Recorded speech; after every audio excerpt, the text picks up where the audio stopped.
El 23 de febrero de 1946, un general japonés que había humillado al Imperio Británico en Singapur fue conducido al cadalso en Filipinas. Tomoyuki Yamashita, conocido como el Tigre de Malasia, pasó de ser el estratega más temido del sudeste asiático a prisionero condenado por crímenes de guerra. Su ascenso había sido meteórico, su caída implacable. El juicio en Manila no buscaba solo un culpable, sino un precedente. Yamashita no fue acusado de dar órdenes directas, sino de no impedir atrocidades cometidas bajo su mando. La masacre de Manila, con más de 100.000 civiles asesinados, fue el argumento central para declarar que un comandante debía responder por los crímenes de sus tropas, aunque alegara desconocimiento. ¿Cómo un héroe militar terminó colgado como criminal? ¿Fue justicia o venganza? ¿Qué significó realmente el final del Tigre de Malasia para la historia de la guerra moderna? Forja de acero, nacimiento del Tigre de Malasia. Tomoyuki Yamashita nació el 8 de noviembre de 1885 en Otoyo, una aldea rural de la prefectura de Kochi, en Shikoku. Su padre ejercía como médico local, situando a la familia en la clase media respetable del Japón de la era Meiji. El país acababa de demostrar su capacidad militar derrotando a China en 1894 y a Rusia en 1905, convenciendo a su generación de que el servicio militar representaba el camino hacia el honor nacional. En 1905, a los 20 años, ingresó en la Academia del Ejército Imperial en Tokio. Se graduó ese mismo año ocupando el puesto 16º entre 920 cadetes de la 18ª promoción. Esta clasificación lo situó entre la élite del cuerpo de oficiales y prácticamente garantizó una carrera militar prometedora. Los registros académicos describen a un cadete meticuloso con particular talento para la estrategia. Sus instructores notaron su capacidad para resolver problemas complejos de manera práctica, característica que lo distinguía de compañeros que privilegiaban el fervor patriótico por encima del análisis frío. Tras la graduación fue asignado al 11º Regimiento de Infantería en Hiroshima. En 1916, durante la Primera Guerra Mundial, participó en operaciones menores contra posiciones alemanas en Shandong, China. Esta experiencia le mostró el potencial destructivo de la guerra moderna y la importancia de coordinar infantería, artillería y aviación, algo que el ejército japonés apenas comenzaba a dominar. Su ascenso continuó cuando ingresó en la Escuela Superior de Guerra, graduándose en el 6º puesto de su promoción. Este logro abrió las puertas para el destino que transformaría su perspectiva militar. Agregado militar en Suiza y Alemania entre 1919 y 1922. En Europa observó las consecuencias del Tratado de Versalles y los esfuerzos alemanes por reorganizar su ejército dentro de las limitaciones impuestas. Quedó impresionado por la capacidad germana para compensar restricciones numéricas con mejor entrenamiento y uso innovador de la tecnología. Aprendió alemán con fluidez y estableció contactos que serían útiles décadas después. De regreso a Japón en 1922, promovido a mayor, fue asignado al Ministerio de Guerra. Allí elaboró propuestas de reforma basadas en lo observado en Europa: cadena de mando más eficiente, fuerzas aerotransportadas, modernización de la aviación militar y mejor coordinación entre ramas de las Fuerzas Armadas. Estas propuestas generaron resistencia. El ejército japonés estaba dividido en facciones que interpretaban diferentemente el papel militar en la sociedad. Yamashita se alineó con la Kodoha, o facción de la vía imperial, que defendía un ejército renovado sirviendo directamente al emperador. Esta posición lo enfrentó a la Tosei-ha, o facción de control, liderada por oficiales como Hideki Tojo, quien favorecía una estructura más burocrática controlada desde el Ministerio de Guerra. La rivalidad con Tojo se intensificó durante los años 30. Ambos tenían visiones incompatibles sobre la dirección del ejército imperial. Mientras Tojo consolidaba poder político y burocrático, Yamashita mantenía su reputación como innovador táctico, pero se alejaba del centro de influencia. El punto de quiebre llegó el 26 de febrero de 1936, cuando jóvenes oficiales de la Kodoha intentaron un golpe de Estado, asesinando políticos y tomando edificios gubernamentales. El levantamiento fue aplastado en 3 días, pero Yamashita cometió un error fatal. Pidió clemencia para los oficiales golpistas cuando el emperador Hirohito exigía castigo severo. Esta petición fue interpretada como simpatía hacia los rebeldes. El resultado fue devastador. Perdió la confianza del emperador y quedó marcado como políticamente poco confiable. Como castigo fue enviado a Corea en un puesto menor, alejado del centro centro de poder en Tokio. Durante este exilio aprovechó para perfeccionar sus habilidades como comandante de campo. En 1937 fue promovido a teniente general y recibió el mando de la 4ª División de Infantería, participando en operaciones contra insurgentes chinos. Demostró capacidades tácticas, pero también mostró pragmatismo. Defendía públicamente que Japón debía buscar una solución negociada al conflicto chino y mantener relaciones pacíficas con Estados Unidos y Gran Bretaña. Estas posiciones fueron sistemáticamente ignoradas. En 1940, aprovechando su experiencia europea previa,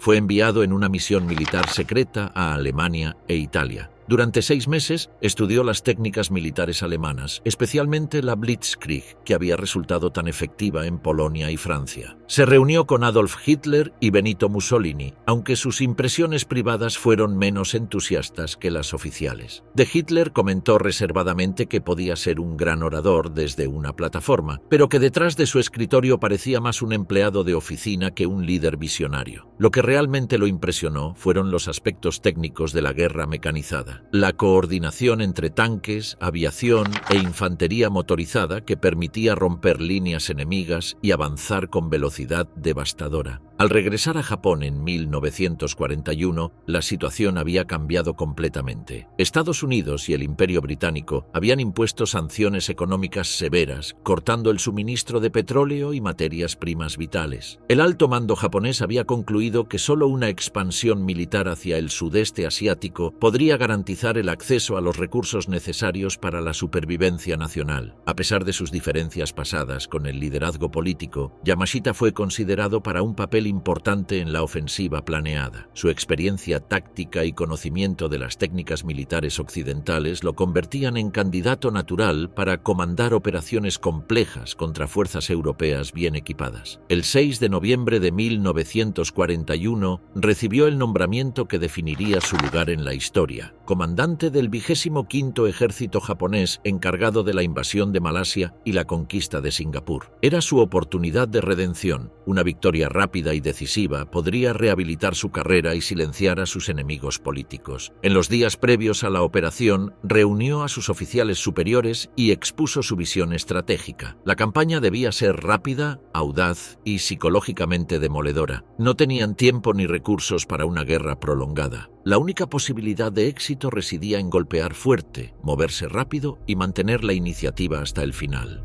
Relámpago del Este, la ofensiva sobre Malasia. El ataque japonés contra Malasia comenzó el 8 de diciembre de 1941, apenas una hora después del bombardeo de Pearl Harbor. Yamashita había diseñado una operación que dependía de velocidad y sorpresa para compensar su inferioridad numérica. Sus 30.000 hombres se enfrentaban a más de 140.000 soldados aliados bajo el mando del general británico Arthur Percival. La estrategia consistía en 3 desembarques simultáneos. El principal, aparentemente, tendría lugar en Kota Baru, costa noreste de Malasia. Los desembarques más importantes se realizarían en Singora y Patani, sur de Tailandia, permitiendo atacar Malasia desde la retaguardia. Los primeros momentos fueron críticos. En Kota Baru, la 9ª División India opuso resistencia feroz con fuego de ametralladoras y artillería. Las barcazas japonesas sufrieron numerosas bajas y durante varias horas el desembarque estuvo al borde del fracaso. Sin embargo, la presión constante y la llegada de refuerzos rompieron las defensas británicas. Para el mediodía, los japoneses habían asegurado la cabeza de playa. El primer factor decisivo fue la supremacía aérea. Los bombarderos japoneses atacaron sistemáticamente los aeródromos británicos, destruyendo la mayoría de aviones enemigos en tierra. Los pocos cazas británicos que despegaron, principalmente Brewster Buffalo obsoletos, no pudieron competir con los experimentados pilotos japoneses veteranos de China. El segundo factor fue la innovación táctica más sorprendente: el uso masivo de bicicletas. La península malaya estaba cubierta de selva densa, con pocas carreteras transitables. Yamashita y su jefe de operaciones, el coronel Masanobu Tsuji, ordenaron requisar todas las bicicletas disponibles en las zonas ocupadas. Miles de soldados avanzaron pedaleando por las estrechas carreteras malayas, desplazándose mucho más rápido que la infantería a pie y sin necesidad de combustible escaso. Cuando las ruedas se rompían, continuaban empujando y utilizando los marcos como soportes para equipos. Esta movilidad inesperada desconcertó completamente a los británicos. El avance fue implacable. En Hitra, del 11 al 13 de diciembre, la 11ª División India intentó establecer una línea defensiva sólida, pero fue desbordada en 2 días. La retirada desordenada dejó grandes cantidades de armamento y vehículos que los japoneses aprovecharon inmediatamente. Una de las pocas defensas exitosas británicas tuvo lugar en Kampar entre el 30 de diciembre y el 2 de enero. Las tropas indias y británicas resistieron varios días en posiciones elevadas, causando graves pérdidas a los atacantes. Sin embargo, el riesgo de quedar rodeados por maniobras de flanqueo obligó a evacuar también estas posiciones. El 10 de diciembre ocurrió un desastre que quebró la moral británica. Los buques HMS Prince of Wales y HMS Repulse fueron hundidos por bombarderos japoneses cerca de la costa oriental. La Fuerza Z había sido enviada para interceptar convoyes japoneses, pero navegando sin cobertura aérea se convirtió en presa fácil. El hundimiento demostró que la supremacía naval británica en el Pacífico había terminado. Los japoneses podían realizar desembarques anfibios menores detrás de las líneas británicas sin oposición, obligando a los defensores a retroceder constantemente. La velocidad del avance fue extraordinaria. En 55 días cubrieron más de 1.100 kilómetros desde Kota Baru hasta el extremo sur de la península. Los aliados realizaron una retirada continua, demoliendo puentes para frenar el avance, pero la movilidad japonesa superaba todos los obstáculos. Los soldados cruzaban ríos a pie cargando sus bicicletas, utilizaban senderos secundarios para rodear posiciones defensivas y mantenían un ritmo que impedía a los británicos consolidar nuevas líneas de resistencia. La moral de las tropas coloniales se desplomó ante un enemigo que parecía estar siempre un paso adelante. El 31 de enero de 1942, las últimas tropas británicas cruzaron el estrecho de Johor hacia la isla de Singapur, volando el puente que conectaba con el continente. Toda la defensa quedaba reducida a la fortaleza insular, defendida por 85.000 soldados desmoralizados contra apenas 30.000 japoneses. Singapur había sido promocionada como la Gibraltar del Oriente, una fortaleza inexpugnable. El puerto contaba con grandes cañones costeros de 381 milímetros y había sido presentado como el baluarte impenetrable del imperio en el Pacífico. Sin embargo, las defensas terrestres estaban mal organizadas. Los grandes cañones estaban orientados hacia el mar con munición perforante diseñada para hundir barcos, no para combatir infantería. Yamashita estableció su cuartel en el palacio del sultán de Johor, desde donde podía observar directamente las defensas británicas. Aunque sus tropas estaban al límite de suministros, decidió no conceder tiempo a los británicos para reorganizarse. El 8 de febrero, después de un bombardeo que duró todo el día, comenzó el asalto anfibio. Durante la tarde, 88.000 proyectiles machacaron las posiciones británicas, destruyendo comunicaciones y sembrando caos. Al anochecer, la 18ª División japonesa y los guardias imperiales comenzaron a cruzar el estrecho en 150 barcazas. Esta zona estaba defendida únicamente por 3.000 hombres de la 22ª Brigada Australiana, completamente superados. Los australianos resistieron con fuego de ametralladora y morteros, pero la presión fue implacable. En pocas horas se abrieron múltiples brechas y al amanecer del 9 de febrero, los japoneses habían asegurado cabezas de playa sólidas. Durante los días siguientes avanzaron sistemáticamente hacia el centro de la isla, capturando Bukit Timah con sus depósitos vitales de municiones y combustible. La pérdida de los reservorios de agua dulce puso a Singapur al borde del colapso. El general Percival cometió el error de dispersar sus fuerzas para defender todo el perímetro en lugar de concentrarlas en puntos decisivos. También retrasó el envío de refuerzos a los sectores amenazados, permitiendo que los japoneses consolidaran sus ganancias. El 15 de febrero, con la situación insostenible, Percival solicitó una reunión con Yamashita. El encuentro tuvo lugar en la fábrica Ford, convertida en cuartel japonés. Yamashita, consciente de que sus fuerzas estaban también al límite, utilizó intimidación psicológica para acelerar la rendición. Cuando Percival intentó negociar condiciones, Yamashita respondió que solo quería escuchar un sí o un no a la rendición incondicional. A las 18 horas con 10 minutos del 15 de febrero, Percival firmó la rendición de Singapur, entregando 80.000 soldados a un ejército 3 veces más pequeño. Winston Churchill calificó la caída como el peor desastre y mayor rendición en la historia militar británica. Para el Imperio británico fue una humillación total. Para Japón, un triunfo propagandístico sin precedentes que demostraba que las potencias coloniales europeas podían ser derrotadas por un país asiático. La prensa japonesa bautizó inmediatamente a Yamashita con el título que lo haría famoso mundialmente. En apenas 10 semanas, con fuerzas limitadas y enfrentando a un enemigo numéricamente superior, había dirigido una de las campañas más rápidas y exitosas de la Segunda Guerra Mundial. Sombras de sangre, Singapur bajo exterminio. La brillante victoria militar vino acompañada de atrocidades que mancharon permanentemente la reputación de Yamashita. Mientras la propaganda celebraba al conquistador de Singapur, las tropas bajo su mando perpetraron crímenes que horrorizaron incluso en el contexto brutal de la Segunda Guerra Mundial. El primer episodio ocurrió el 14 de febrero de 1942. El Hospital Militar de Alexandra, ubicado al suroeste de Singapur, albergaba cientos de soldados heridos junto con médicos, enfermeras y personal sanitario. Las banderas de la Cruz Roja identificaban claramente la instalación como protegida por convenciones internacionales. Alrededor de la 1 de la tarde, un destacamento japonés irrumpió en el complejo. Un teniente británico salió a su encuentro portando bandera blanca, pero fue inmediatamente atravesado con bayoneta. Los soldados japoneses penetraron en las salas de operaciones donde los cirujanos trabajaban. Médicos fueron asesinados mientras operaban. Pacientes en camillas fueron atravesados con bayonetas. Enfermeras ejecutadas junto a los heridos que intentaban proteger. Los testimonios indican que al menos 50 personas murieron en este primer asalto. La barbarie continuó al día siguiente. Aproximadamente 200 personas entre personal médico y pacientes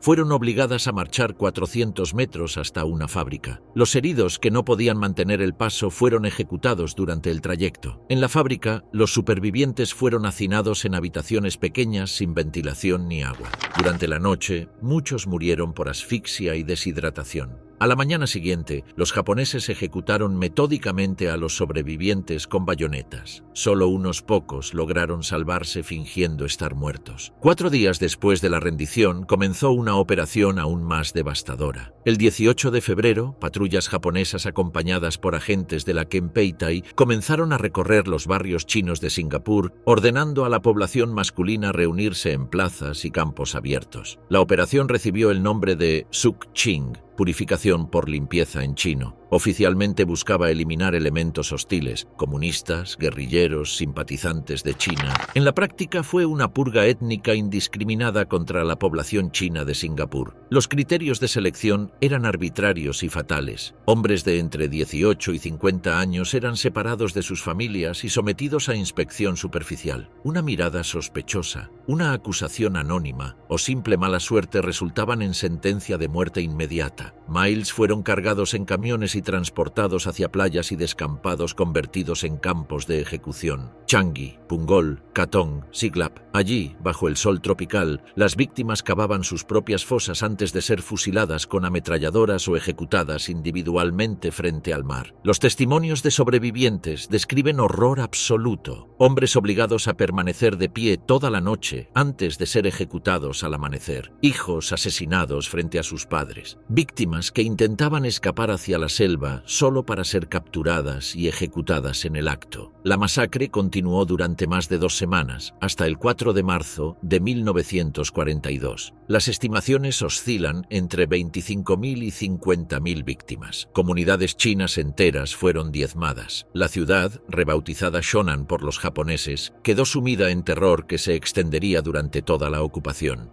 Además de estos episodios emblemáticos, las tropas japonesas cometieron numerosas atrocidades menores. En Penang, después de la evacuación británica, iniciaron saqueos sistemáticos, violaciones masivas y ejecuciones públicas de supuestos colaboradores. En aldeas rurales de Johor y Perak, aplicaron castigos colectivos. Si encontraban indicios de guerrilla, quemaban casas y fusilaban habitantes sin distinción. Numerosos prisioneros de guerra aliados capturados durante la campaña fueron ejecutados sumariamente en lugar de ser trasladados a campos como establecían las convenciones. Estos crímenes dispersos crearon una reputación de ferocidad que acompañaría al ejército japonés durante toda su expansión por el sudeste asiático. El interrogante histórico central es determinar hasta qué punto Yamashita fue personalmente responsable. La evidencia es contradictoria y ha generado décadas de debate. Algunos documentos sugieren que las masacres fueron resultado de órdenes transmitidas desde su cuartel cuartel. Testimonios indican que oficiales de su Estado Mayor discutieron explícitamente la necesidad de eliminar elementos antijaponeses antes de consolidar la ocupación. El carácter sistemático de Suk-Ching, con coordinación entre diferentes unidades y participación de la Kempeitai, sugiere planificación centralizada que difícilmente podía ejecutarse sin conocimiento del comandante supremo. La magnitud de la operación, con decenas de miles concentrados en campos abiertos y transportados durante días, era imposible de ocultar. Por otra parte, existe documentación que demuestra que Yamashita emitió órdenes específicas prohibiendo saqueo, violación y violencia gratuita. Sus instrucciones incluían no robar, no incendiar, no violar, advirtiendo que los infractores serían severamente castigados. En varios casos documentados castigó efectivamente a soldados sorprendidos cometiendo excesos. Los defensores argumentan que le era imposible controlar cada acción de 30.000 soldados dispersos durante una campaña intensa. La brutalidad de las tropas japonesas, alimentada por años de adoctrinamiento militarista y desprecio hacia pueblos conquistados, se había desbordado fuera de control. Los críticos responden que un comandante supremo no podía ignorar atrocidades de tal magnitud. La responsabilidad de un general incluye no solo dirigir operaciones militares, sino garantizar que sus tropas respeten las leyes de guerra. La evidencia sugiere que algunos subordinados actuaron con iniciativa propia, interpretando órdenes generales de pacificación de manera extremadamente brutal. La cultura militar japonesa enfatizaba anticipar los deseos del superior y actuar con espíritu agresivo, lo que podía llevar a excesos no específicamente ordenados, pero tampoco explícitamente prohibidos. Las atrocidades establecieron un patrón que se repetiría en otras conquistas del sudeste asiático. Para las víctimas y sus descendientes, el debate sobre responsabilidad personal resulta académico. Lo que importaba era que bajo su mando se habían perpetrado algunos de los peores crímenes de la guerra. Su nombre quedó asociado no solo con genio táctico, sino con la sangre de decenas de miles de inocentes. Infierno tropical, la tragedia de Manila. En julio de 1942, en el momento de mayor gloria como conquistador de Singapur, Yamashita fue súbitamente removido de su comando y enviado al distante Manchukuo. Esta decisión fue obra de Tojo, quien para entonces se había consolidado como primer ministro. Celoso del prestigio creciente de su rival, había maniobrado para neutralizar a un competidor político peligroso. Yamashita pasó los siguientes 2 años en exilio dorado, comandando fuerzas importantes pero alejado de las operaciones principales del Pacífico. Para 1944, el panorama había cambiado completamente. La ofensiva estadounidense había capturado las Marianas, colocando todo Japón al alcance de bombarderos B-29. En el Pacífico Sur, MacArthur se preparaba para cumplir su promesa de regresar a Filipinas. La caída del gabinete de Tojo en julio, tras la pérdida de las Marianas, abrió una oportunidad inesperada. El nuevo liderazgo necesitaba desesperadamente comandantes competentes para defender posiciones críticas. El 26 de septiembre de 1944, Yamashita recibió el nombramiento que cambiaría el curso final de su vida: comandante del 14º Ejército de Área y gobernador militar de Filipinas. Llegó a Manila el 10 de octubre para asumir control de aproximadamente 262.000 soldados dispersos por el archipiélago. Su situación era precaria desde el inicio. La Armada Imperial había perdido el control de los mares, los suministros desde Japón eran prácticamente inexistentes y muchas tropas eran unidades de segunda línea mal equipadas. Consciente de la superioridad abrumadora estadounidense, descartó cualquier estrategia de defensa costera. Diseñó un plan de resistencia en profundidad basado en 3 grupos defensivos. El grupo Shobu, bajo su comando directo, defendería el norte de Luzón con 152.000 hombres. El grupo Kenbu protegería Bataan con 30.000. El grupo Shimbu defendería el sur de Luzón y Manila con 80.000. La estrategia consistía en retirarse hacia posiciones montañosas fortificadas, obligar a los estadounidenses a combatir en terreno difícil y prolongar la resistencia para infligir bajas significativas. Sabía que no podía ganar, pero creía que un alto costo en vidas estadounidenses podría generar presión para una paz negociada. Una decisión crucial fue la evacuación de Manila. Yamashita ordenó que la capital fuera declarada ciudad abierta, libre de combates para preservar infraestructura y vidas civiles. Las tropas del ejército debían retirarse hacia las montañas, dejando solo un destacamento mínimo para mantener orden hasta la llegada estadounidense. Esta orden no fue respetada por todos. El almirante Sanji Iwabuchi, al mando de aproximadamente aproximadamente 16.000 marinos, se negó a evacuar la capital. Iwabuchi había perdido su buque insignia en Guadalcanal y buscaba redimir su honor mediante una defensa suicida de Manila. Contra las instrucciones directas de Yamashita, Iwabuchi fortificó edificios clave, especialmente en Intramuros y el área portuaria. Sus hombres cavaron túneles, colocaron minas y prepararon posiciones urbanas diseñadas para causar máximo daño a los atacantes. El 20 de octubre, MacArthur inició su campaña con el desembarco en Leyte. La resistencia fue limitada y para diciembre toda la isla estaba bajo control estadounidense. El 9 de enero de 1945, el Sexto Ejército desembarcó en Lingayen, Luzón, iniciando la fase final de la reconquista filipina. Las fuerzas estadounidenses avanzaron rápidamente hacia Manila, superando la resistencia organizada. Para el 3 de febrero, elementos de la Primera División de Caballería habían alcanzado los suburbios norte de la capital, esperando encontrar una ciudad evacuada. En su lugar encontraron un infierno urbano. Las tropas de Iwabuchi habían transformado Manila en fortaleza, utilizando cada edificio, calle y túnel como posición defensiva. La batalla que siguió fue una de las más brutales del Pacífico. Los marinos japoneses, sin posibilidad de escape ni refuerzos, lucharon con desesperación de condenados. Utilizaron artillería naval pesada, cañones antiaéreos y armas automáticas para defender cada manzana. Los estadounidenses avanzaron casa por casa, utilizando lanzallamas, explosivos y artillería para desalojar a los defensores. Pero lo más horrible no fue el combate entre soldados, sino la campaña deliberada de terror contra la población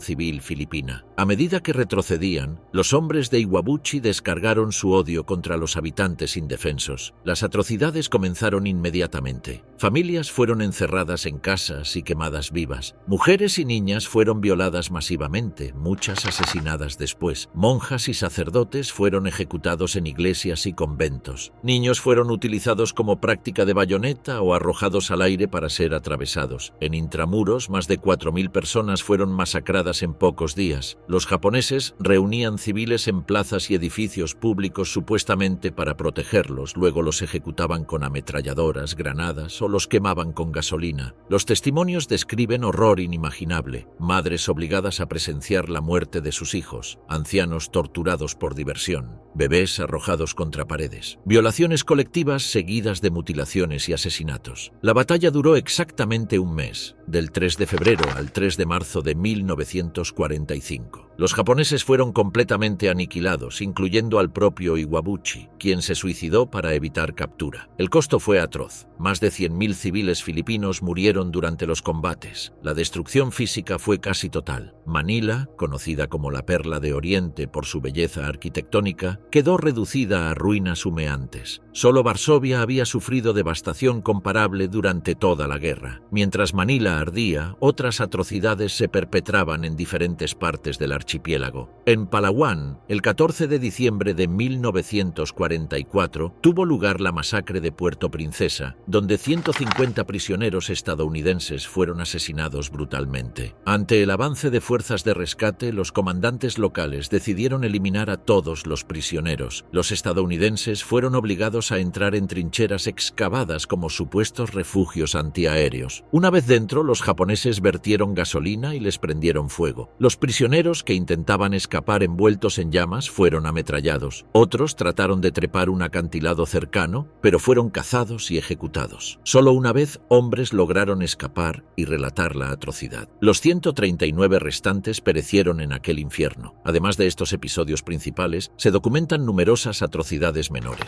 Ejecuciones masivas de guerrilleros y aldeanos sospechosos, marchas forzadas donde prisioneros debilitados eran abandonados a morir, uso sistemático de escudos humanos civiles. Durante todo este periodo, Yamashita permaneció en las montañas del norte de Luzón, dirigiendo la resistencia de sus tropas cada vez más reducidas. Su estrategia de desgaste funcionó parcialmente. Las fuerzas estadounidenses sufrieron bajas significativas en combates montañosos y la campaña se extendió mucho más de lo previsto. Cuando Japón se rindió el 15 de agosto de 1945, Yamashita comandaba todavía unos 50.000 supervivientes famélicos de los más de 260.000 originales. El 2 de septiembre, el mismo día que se firmaba la rendición en Tokio, se entregó a las autoridades estadounidenses en Qiangan. La campaña de Filipinas había terminado, pero sus consecuencias apenas comenzaban. Las atrocidades cometidas bajo el mando de Yamashita exigían justicia, y los vencedores estaban decididos a establecer precedentes legales que garantizaran que tales crímenes no quedaran impunes.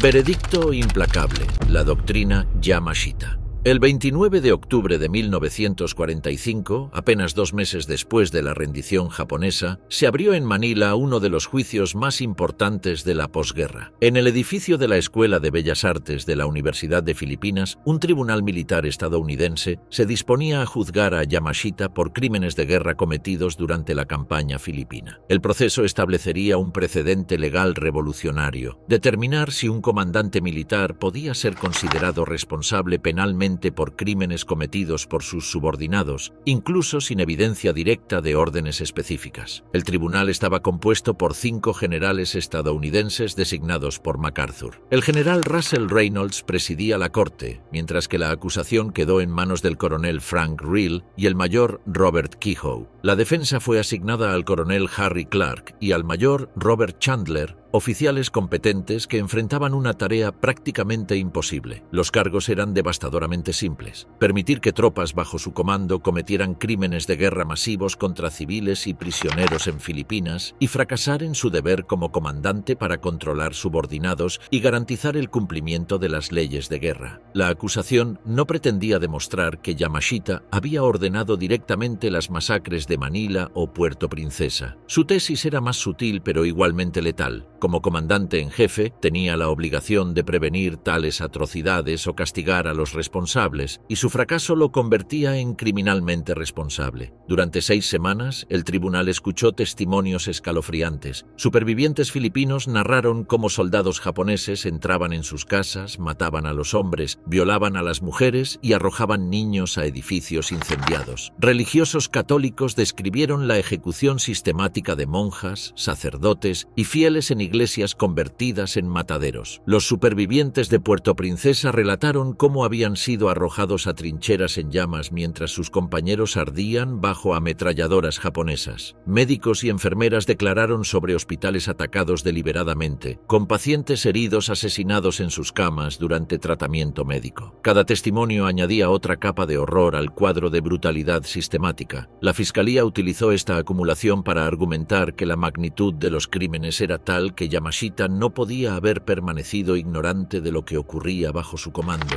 La defensa construyó una estrategia basada en varios argumentos fundamentales. Primero, falta de conocimiento directo. Yamashita sostenía que nunca había sido informado de las atrocidades de Manila porque sus órdenes habían sido explícitamente evacuar la ciudad. Fue Iwabuchi quien desobedeció, convirtiendo la capital en campo de batalla contra las instrucciones del mando supremo. Segundo, imposibilidad material de control. Yamashita comandaba más de 260.000 hombres dispersos en miles de islas, con comunicaciones interrumpidas por la supremacía aérea estadounidense. Ningún comandante podía supervisar personalmente cada acción de cada soldado en esas circunstancias extremas. Tercero, ausencia de pruebas directas. No existía documento escrito, orden verbal registrada o testimonio directo que mostrara a Yamashita ordenando o autorizando masacres de civiles o prisioneros. Yamashita declaró ante el tribunal con dignidad que impresionó incluso a sus acusadores. Sus palabras se convirtieron en una defensa clásica. Mi mando era tan grande como el del general MacArthur o el de Lord Mountbatten. ¿Cómo podría saber si algunos de mis soldados se comportaban mal? Si hubiese tenido conocimiento de estos actos, los habría castigado severamente. Lo que realmente se me acusa es de haber perdido la guerra. La defensa intentó introducir documentos probando que Yamashita había emitido órdenes específicas prohibiendo saqueos, violaciones y violencia contra civiles. También trató de llamar testigos japoneses de alto rango que podrían haber confirmado la desobediencia de Iwabuchi y la imposibilidad de comunicación efectiva. Sin embargo, el tribunal rechazó sistemáticamente la mayoría de estas pruebas favorables. Se negó a admitir testimonios de oficiales japoneses, descartó documentos que demostraban órdenes de protección persecución a civiles y limitó severamente la capacidad de la defensa para presentar su caso completo. Esta actitud parcial reforzó la percepción de que el veredicto estaba predeterminado. El juicio parecía diseñado más para establecer un precedente ejemplar que para determinar culpabilidad individual basada en evidencia específica. El 7 de diciembre de 1945, exactamente 4 años después de Pearl Harbor, el Tribunal Militar declaró a Yamashita culpable de todos los cargos. El fallo estableció el principio de que un comandante militar puede ser considerado responsable no solo por las órdenes que da, sino también por los crímenes que no evita o no castiga adecuadamente. La sentencia fue muerte por ahorcamiento. El precedente legal establecido pasaría a conocerse como el estándar Yamashita o principio de responsabilidad de mando, doctrina que transformaría permanentemente el derecho internacional humanitario. Los abogados apelaron inmediatamente, argumentando que el juicio había violado principios fundamentales del debido proceso. El caso llegó hasta la Corte Suprema de Estados Unidos bajo In re Yamashita, convirtiéndose en uno de los más controvertidos de la jurisprudencia militar estadounidense. El 4 de febrero de 1946, por estrecha mayoría de 5 votos contra 2, la Corte Suprema confirmó la sentencia. La opinión mayoritaria sostuvo que en tiempos de guerra los tribunales militares tenían amplia discrecionalidad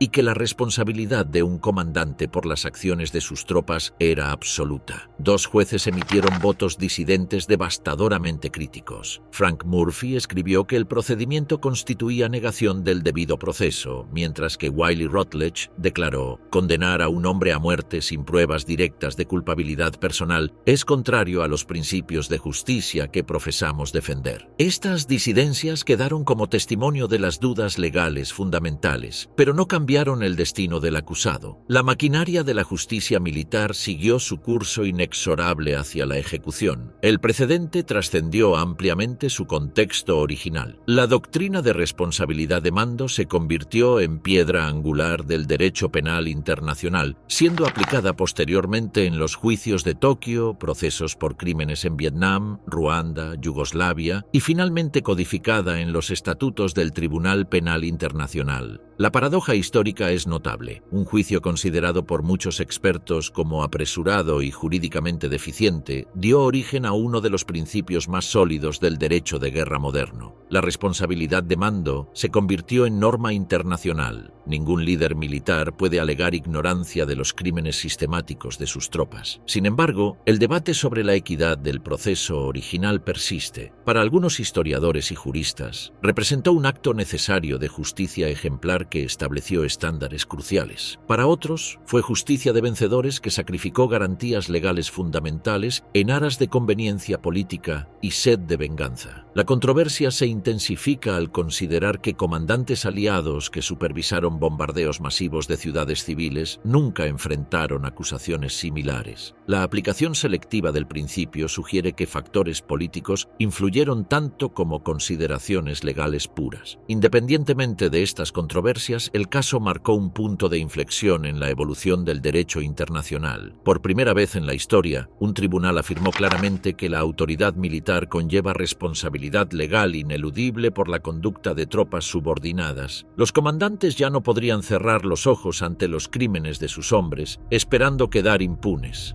El cadalso de los Baños, la ejecución de un general. En la madrugada del 23 de febrero de 1946, cuando la oscuridad tropical comenzaba a ceder ante el amanecer, el silencio del campo de prisioneros de los Baños se quebró con el sonido metálico de cerrojos abriéndose. La hora había llegado para Tomoyuki Yamashita, el hombre que había sido celebrado como conquistador de Singapur y que ahora esperaba la muerte como criminal de guerra condenado. La prisión de los Baños se ubicaba 30 kilómetros al sur de Manila, en un complejo que anteriormente había servido como universidad agrícola. Sus instalaciones habían sido convertidas en centro de detención para criminales de guerra japoneses y ahora albergarían el último acto de la vida del general más controvertido del imperio. Yamashita había pasado su última noche con calma, que sorprendió a sus custodios estadounidenses. Los guardias reportaron que había rezado en voz baja, se había aseado cuidadosamente y había escrito notas finales. No hubo súplicas desesperadas, llanto o colapsos emocionales. Solo un silencio férreo que reflejaba representaba décadas de disciplina militar japonesa. A las 6 de la mañana, 2 soldados estadounidenses abrieron la puerta de su celda. Yamashita se puso de pie inmediatamente, vistiendo su uniforme kaki de general japonés ya gastado por meses de cautiverio y despojado de todas las insignias de rango. Su aspecto físico reflejaba los meses de privaciones. Había perdido peso considerablemente, pero mantenía la postura erguida característica de su carrera militar. Los guardias lo escoltaron hacia el patio central de la prisión, donde lo esperaba el cadalso de madera recién construido para la ocasión. La estructura era sobria y funcional, una plataforma elevada a la que se accedía por 13 escalones de madera, con la trampa basculante en el centro y la cuerda del verdugo colgando a un costado. El trayecto desde la celda hasta la base del patíbulo fue corto en distancia, pero cargado de simbolismo histórico. Detrás de él caminaban oficiales estadounidenses de alto rango, periodistas seleccionados y testigos oficiales, incluyendo al coronel Clark, quien lo había defendido durante el juicio. Los presentes comentaron que Yamashita mantuvo la cabeza erguida durante todo el recorrido, sin mostrar signos visibles de miedo o desesperación. Al llegar a la base de los escalones, un oficial estadounidense le preguntó si deseaba pronunciar unas últimas palabras. El intérprete tradujo la pregunta y Yamashita asintió afirmativamente. Con voz firme y clara se dirigió a los presentes en japonés,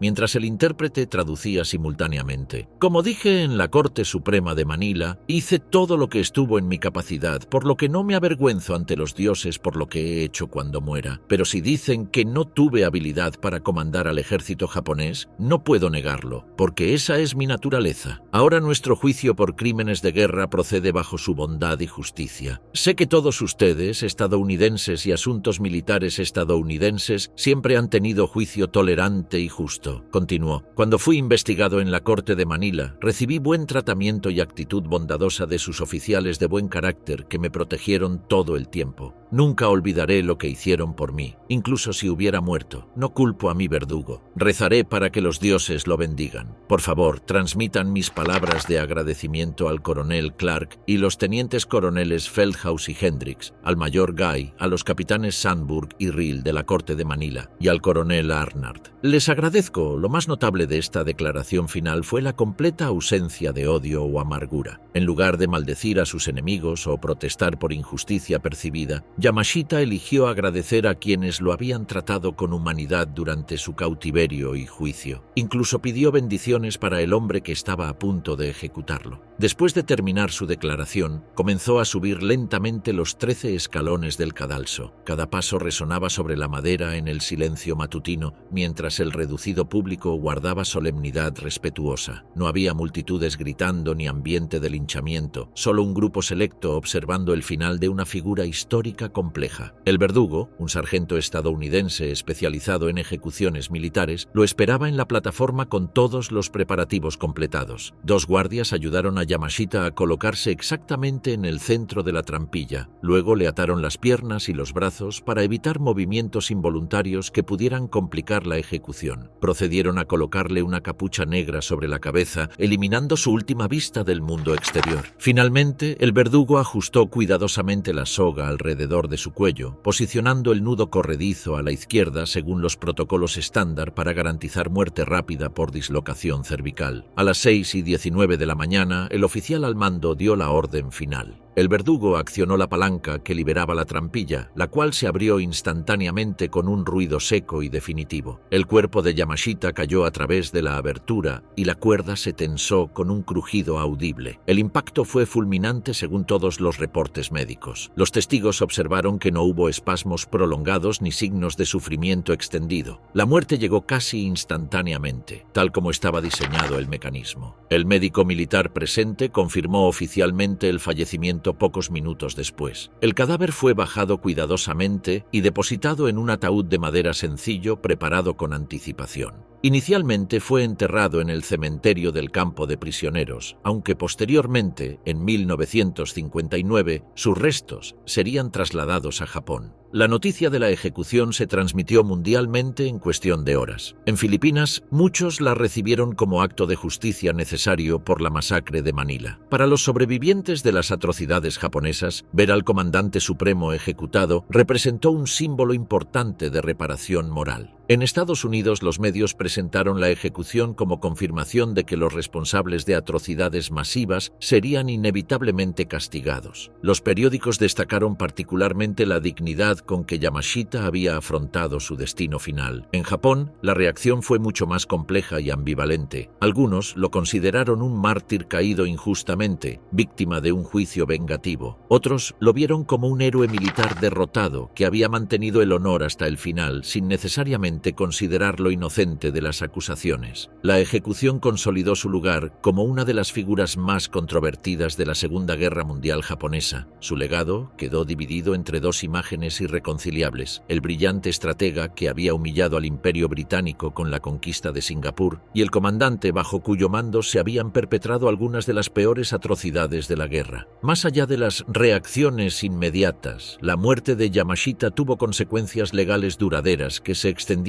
mucho más allá de su caso individual. El precedente jurídico establecido por su juicio y ejecución transformó el derecho penal internacional moderno. Este principio ha sido aplicado posteriormente en numerosos casos de crímenes de guerra y contra la humanidad. Fue utilizado en los juicios de Tokio contra otros líderes japoneses, en el proceso de My Lai durante Vietnam, en los tribunales internacionales para Ruanda y la ex Yugoslavia, y finalmente codificado en los estatutos del Tribunal Penal Internacional en La Haya. El cuerpo sin vida de Yamashita colgando en los baños se convirtió en el cimiento simbólico de un nuevo orden jurídico internacional. La doctrina estableció que ningún líder militar puede alegar ignorancia de los crímenes sistemáticos de sus tropas, y que el comando conlleva una obligación legal ineludible de prevenir y castigar las atrocidades. Sin embargo, el debate sobre la justicia de su ejecución continúa dividiendo a historiadores y especialistas en derecho internacional. Los críticos argumentan que fue condenado por crímenes que no ordenó directamente, basándose en un estándar de responsabilidad que no existía claramente en el derecho internacional de la época. Los defensores responden que la magnitud de las atrocidades bajo su mando exigía castigo ejemplar y el establecimiento de nuevos estándares legales. La controversia se intensifica al considerar que comandantes aliados responsables de bombardeos de ciudades o que permitieron atrocidades contra prisioneros del eje nunca enfrentaron acusaciones similares. Esta aplicación selectiva sugiere que factores políticos y de venganza influyeron tanto como consideraciones legales puras. En los años posteriores a su muerte, surgieron teorías sobre motivaciones ocultas detrás de su ejecución. Algunos investigadores sugirieron que el apresuramiento del juicio podría haber estado relacionado con el conocimiento que Yamashita tenía sobre enormes cantidades de oro saqueado por el ejército japonés en Asia. Según estas teorías, su muerte habría silenciado permanentemente a uno de los pocos hombres que conocían la ubicación de tesoros valuados en miles de millones. En 1971, un buscador filipino llamado Rogelio Roxas afirmó haber encontrado una cueva llena de lingotes de oro y una estatua de Buda de oro macizo. Roxas alegó que este tesoro formaba parte del botín conocido como el oro de Yamashita, pero fue arrestado por el gobierno de Ferdinand Marcos y torturado para revelar la ubicación exacta. Después de la caída de Marcos en 1986, Roxas demandó a la familia del dictador en tribunales estadounidenses. En 1998, un tribunal de Hawái falló a favor de Roxas, ordenando a la familia Marcos pagar $19 millones en compensación, aunque tanto Marcos como Roxas habían muerto para entonces. Estas teorías permanecen en el reino de la especulación, pero ilustran cómo la figura de Yamashita continuó generando misterios y controversias décadas después de su muerte. Lo que permanece indiscutible es que su ejecución estableció precedentes legales que han influido en el derecho internacional durante más de 70 años. En Japón, la memoria de Yamashita sigue siendo compleja y divisiva. Su nombre aparece inscrito en el santuario Yasukuni en Tokio, dedicado a quienes murieron al servicio del emperador, pero rara vez es mencionado en ceremonias oficiales. Los nacionalistas lo recuerdan como un héroe militar injustamente ejecutado, mientras que las voces más moderadas reconocen las atrocidades cometidas bajo su mando. En Filipinas, su recuerdo permanece vivo principalmente como símbolo de la brutalidad de la ocupación japonesa. Los libros de texto lo presentan como responsable de la masacre de Manila, y los supervivientes y sus descendientes mantienen viva la memoria de los sufrimientos padecidos durante su comando. En Singapur y Malasia, la situación es similar. Aunque se reconoce su habilidad táctica en la campaña de 1942, su legado está irremediablemente profundamente manchado por las masacres de Sukching y del Hospital Alexandra. Los monumentos y museos de estos países presentan esos crímenes como parte integral de su narrativa histórica nacional. En Occidente, Yamashita es estudiado principalmente en contextos académicos como ejemplo de las complejidades morales y legales de la guerra moderna. Su caso se enseña en escuelas militares y facultades de derecho como ilustración tanto de la brillantez táctica como de las consecuencias de la responsabilidad de mando. La paradoja central de su legado persiste sin resolución. Fue simultáneamente uno de los comandantes más exitosos de la Segunda Guerra Mundial y el responsable último de algunas de sus peores atrocidades. Esta dualidad refleja contradicciones más amplias sobre la naturaleza de la guerra, el honor militar y la moralidad en conflictos extremos. Su historia ilustra cómo los individuos pueden quedar atrapados entre las demandas de la lealtad nacional, la eficacia militar y la humanidad básica. Yamashita sirvió fielmente a su emperador y país, demostró genio táctico excepcional, pero también presidió sobre crímenes que violaron los principios fundamentales de la civilización. El debate sobre su culpabilidad personal continuará mientras existan historiadores interesados en la Segunda Guerra Mundial. Algunos argumentarán que fue víctima de un juicio injusto, sacrificado por la necesidad política de castigar simbólicamente los crímenes japoneses. Otros mantendrán que merecía su destino como comandante que permitió o no pudo prevenir atrocidades masivas.